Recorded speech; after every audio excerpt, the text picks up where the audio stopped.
Well, welcome back, everyone. This afternoon, we have a series of short briefings from several speakers. And straight into it, briefing one is on new perspectives on international education. And our speaker for this session is Ms. Carolyn Chong, Deputy Vice-Chancellor, Global and Engagement Federation University. Over to you, Ms. Chong. Thank you so much, Claire. Good afternoon, everyone. It's a pleasure to join you today. I would like to begin by acknowledging the traditional custodians of the land on which this event is taking place. I'm speaking from the traditional land of the Wadawurrung people and pay my respects to elders past and present. I'd also like to begin by stating that whilst I usually consider international education in a very broad sense, and I was aware that we have international delegates with us, as time was short today, I'm really focusing on the Australian context. So as I pondered on the topic of new perspectives on international education, I couldn't help but think that what is old is new again. So one could say that Australia's international education program started with the Colombo Plan in 1951. Now, we know Australia hosted international scholars before then, so please indulge me for this particular exercise. The Colombo Plan was designed as an intergovernmental program to develop strong international relations with our neighbours through capacity building with a strong focus and on the provision of education scholarships.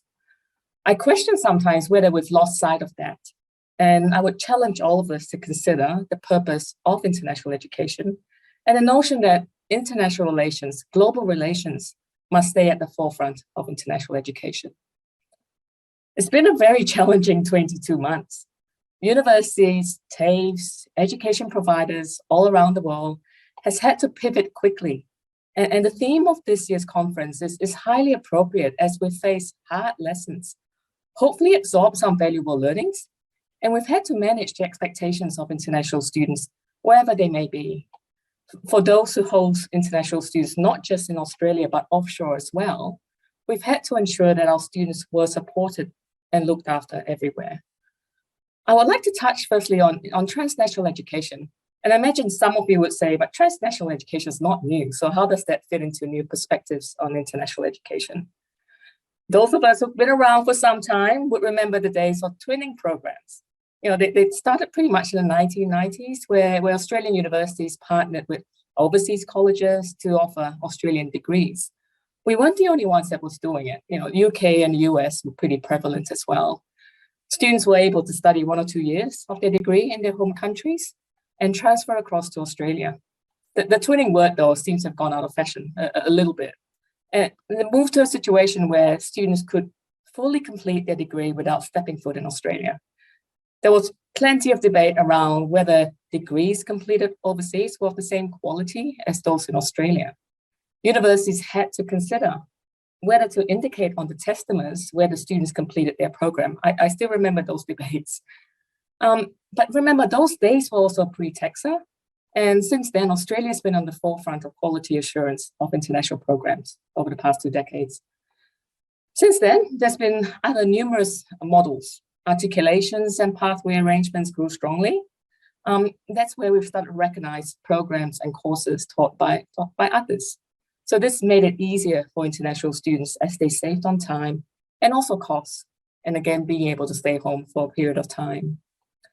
Online then became the hot topic, and I think some institutions saw it as a way of reaching out and being able to access a much larger group of prospective students. The issue then was, how do we promote quality online education options amidst a wide range of online options throughout the world? How do we sift through that?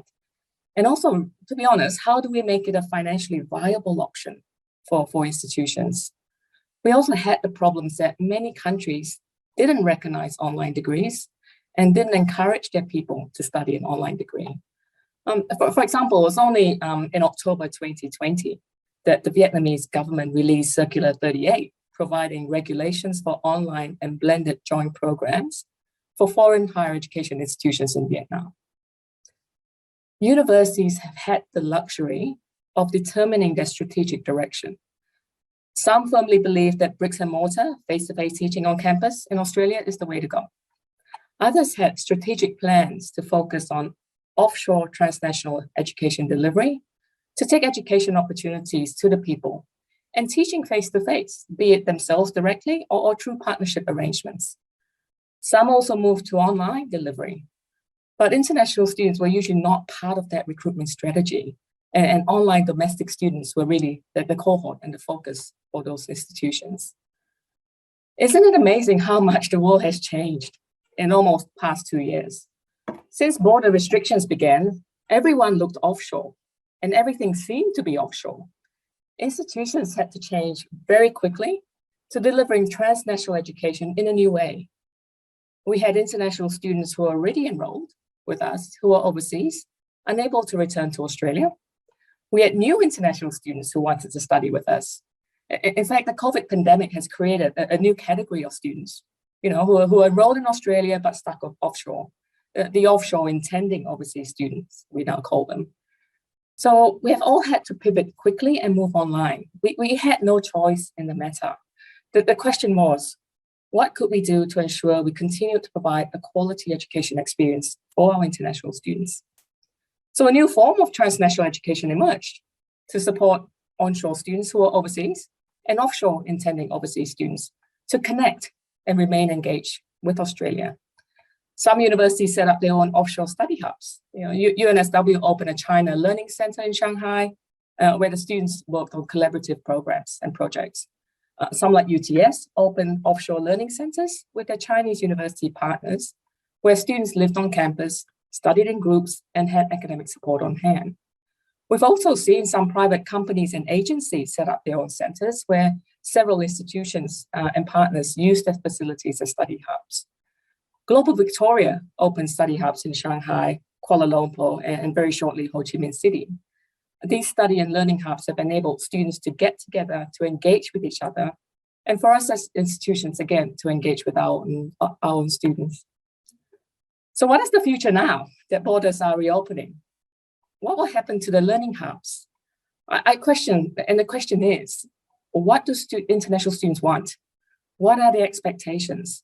Now that they've had a taster of online and hybrid education, will they want more of this?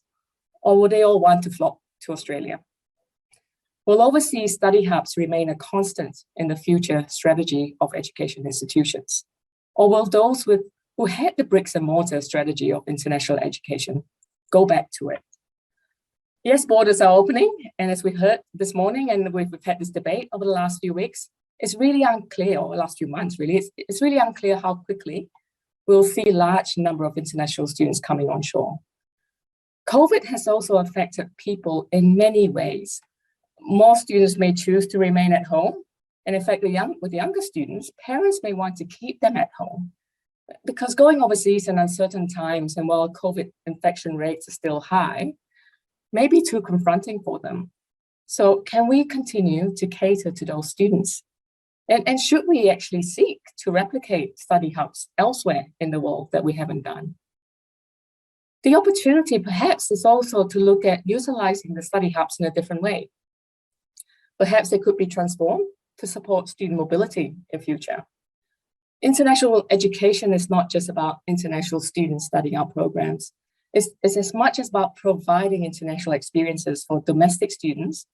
And increasingly, prior to COVID, international students themselves were keen to undertake study and work opportunities in another country. I've also found that many domestic students from migrant families also seek to know more about their roots, and they want study and work opportunities in countries where their parents or their grandparents were from. I wanted to also touch base quickly on a topic that I feel that many international students focus on, employability and their future careers. We know that the landscape in Australia is changing. There's a much stronger focus on skills and employability now in general.